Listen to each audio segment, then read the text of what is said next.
یعنی یہ وہی ہائی کورٹ ہے جہاں سے عمران خان کو 9 مئی کے بعد اللیگلی گرفتار کیا گیا. دیکھیں مسئلہ یہ ہے, آپ نے کنٹرول ہائی کورٹس کرنی ہے, ہائی کورٹس کے ججز کو کرنا ہے. مسئلہ اسلام آباد ہائی کورٹ کے 6 ججز ہیں. یہ وہ جج ہیں جنہوں نے یہ خط لکھے تھے, لیٹر لکھے تھے. یہ وہ جج ہیں جنہوں نے سب سے پہلے ریزسٹنس پیش کی تھی اور یہ کھڑے ہوئے تھے. ہائی کورٹ کے ججز کو, خاص طور پر اسلام آباد ہائی کورٹ کے ججز کو کنٹرول کرنا ہے, مینج کرنا تھا, لیکن وہ نہیں ہو رہے. آج بھی جو احکامات ہیں یہ سخت ترین حکم نامہ انہوں نے جاری کر دیا ہے. فیصل حسین صاحب لکھتے ہیں, الحمدللہ میری پٹیشن پہ سردار اسحاق خان صاحب نے عمران خان صاحب کو عدالت میں پیش کرنے کا حکم جاری کر دیا ہے, اور عدالت کی طرف سے جناب یہ کہا گیا کہ یہ توہین عدالت ہے, یہ کھلی خلاف ورزی عدالتی جو احکامات تھے ان کی, اور فیصلہ پر عمل درآمد نہ کرنے کی دھمکیوں سے مرعوب ہوئے بغیر حکومتی وکلا کی سرزنش بھی کی ہے, اور ٹھیک ٹھاک انہوں نے سخت ترین اس حوالے سے رد عمل دیا ہے.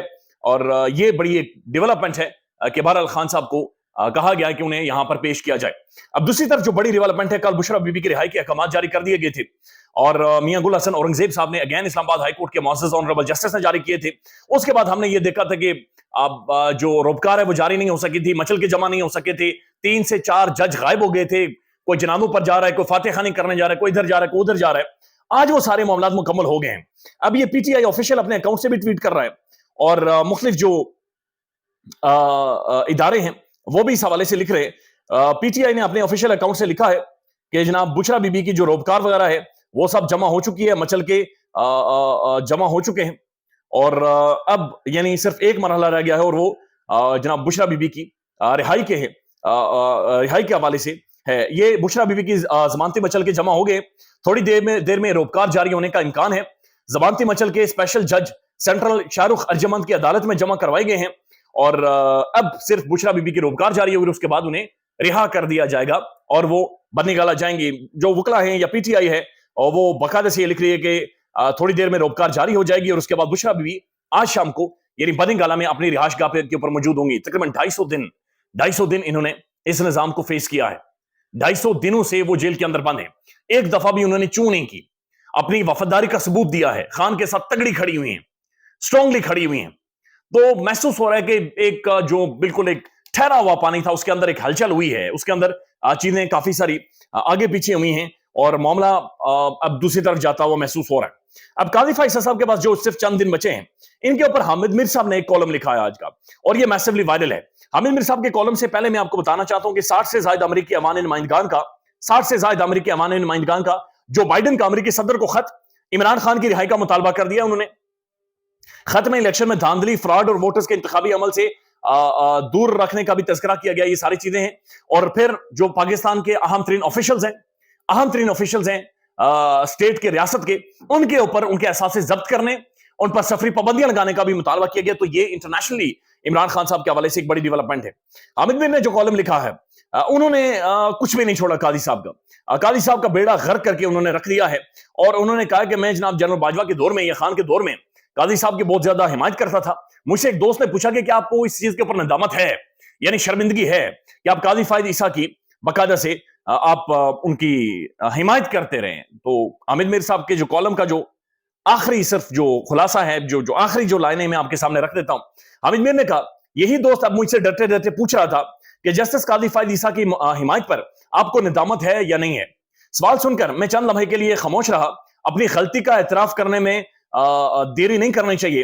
میں نے اپنے دوست سے کہا, مجھے ندامت تو نہیں ہے, البتہ افسوس ضرور ہے. میرا خیال تھا کہ جسٹس قاضی فائد عیسیٰ نے فیض آباد دھرنا کیس میں جو فیصلہ لکھا تھا وہ بالکل ٹھیک تھا, کیونکہ خود میں خفیہ اداروں کی مداخلت پر تنقید کرتا تھا.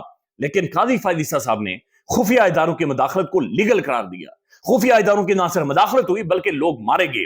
اور پھر حامد میر صاحب اسی کالم میں لکھتے ہیں کہ قاضی صاحب کے دور میں, حالانکہ ان کا تعلق بلوچستان سے ہے, لیکن ان کے دور میں جتنے نوجوان بلوچستان سے غائب ہوئے یا مسنگ پرسنز ہوئے, وہ کہتے ہیں اس کا ریکارڈ نہیں ملتا. یہ اس کالم کے اندر باقاعدہ سے موجود ہے. اب انہوں نے ایک بہت ہی انٹرسٹنگ لائن لکھی ہوئی ہے, اور یہ بڑی اہم ترین ہے, اور یہ پیچھا کرے گی قاضی فائد عیسیٰ صاحب کو, اور یہ ہمیشہ پیچھا کرتی رہے گی. انہوں نے کہا کہ اس سے پہلے یعنی جسٹس منیر کی مثال دی جاتی تھی کہ ایک پنجابی جج نے نظریہ ضرورت کو سامنے رکھتے ہوئے پاکستان کے ساتھ کھلواڑ کیا. انہوں نے کہا آج کے بعد بلوچستان کی بات چیت کی جائے گی کہ بلوچستان کے ایک جج جسٹس منیر سے بھی زیادہ, جس نے نظریہ ضرورت کے بعد پاکستان میں مارشل لاز اور بربادی کروا دی تھی, ایک بلوچستان کا جج تھا جس نے اس ملک کے اندر جسٹس منیر سے بھی بڑا خطرناک اور گندا کردار پاکستان کے اندر ادا کیا ہے. تو قاضی فائز عیسیٰ صاحب اصل میں زوال کی بلندیوں کو چھو گئے. قاضی فائز عیسیٰ صاحب آج بلوچستان کے لیے ایک کالا دھبا بن گئے. قاضی صاحب آج بلوچستان کی بدنامی کا سبب بن رہے ہیں. حالانکہ ایسا نہیں ہونا چاہیے. بلوچستان کے اندر ڈاکٹر مہرنگ بلوچ جیسے بھی نوجوان موجود ہیں, ایسے تگڑے جوان موجود ہیں جن کے پیچھے سارا بلوچستان کھڑا ہے, لیکن قاضی صاحب ان کے لیے بھی باقاعدہ سے شرمندگی کا باعث بنے ہوئے ہیں. اب یہ پاکستان کے وزیر خزانہ ہے جی, اور پورا ڈیلیگیشن ہے جو وہاں پر امریکہ میں گیا ہوا ہے, اور وہاں پر جا کر جناب یہ کر رہے ہیں, یہ اس ادھر موجود ہیں جو قرضوں کے حوالے سے سارے معاملات ہیں. وہاں پر ان سے جو صافی سوال پوچھ رہے ہیں لٹرلی وہ بے عزت کر رہے ہیں. وہ کہہ رہے ہیں کہ جناب اتنے بڑے مہنگے ہوٹلز میں آپ اگر یہاں پر آپ لوگوں نے رہائش لی ہوئی ہے, یہاں پر آپ لوگ موجود ہیں, آپ کو کچھ شرم آتی ہے؟ آپ ہنستے کیسے, مسکراتے کیسے, اور آپ یہاں پر قرض مانگ رہے ہیں؟ اور جو گورنر اسٹیٹ بینک ہیں ان کی جس طریقے سے وہاں پر چیکنگ کی جا رہی ہے, یعنی یہ ایک بڑا غیر معمولی مناظر ہے جو ہم نے پاکستان میں دیکھے. خیال رکھیے گا, مزید آپ کو اپڈیٹ کریں گے. ایونٹ فل دن ہے, اپڈیٹس ہر گھنٹے ہوتی رہیں گی. خیال رکھیے گا. اللہ حافظ.